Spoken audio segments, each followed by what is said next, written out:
You can't cook and you hungry. And all you got is hot dog buns. And you're a beginner.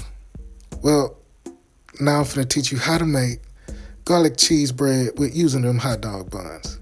Now, you get some hot dog buns, of course. I ain't finna flash you with how to do it, but just, hey, After Effect. Hit it. Bam. Say you got your cheese, you got your garlic bread and stuff. You got to make it look nice and put that stuff in the roll all nice and neat and everything. Because the magic is when it's done, you can pull it apart.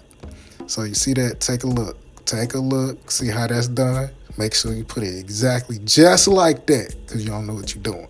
Now, next thing you do, as soon as you stick it in the oven and stuff, you check it. And I want you to take a real good look because the cheese got to start looking like that.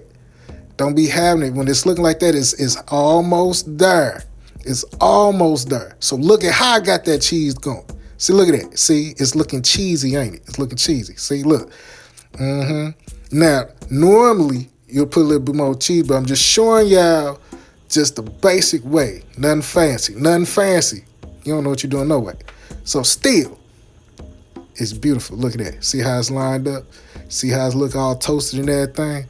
Don't it look all delicious? Yeah, I know I should have hit the sides up, but who cares? Now, you know how to make cheesy bread when you got hot dog buns. Next time, I'll teach you how to flip a pancake. Peace.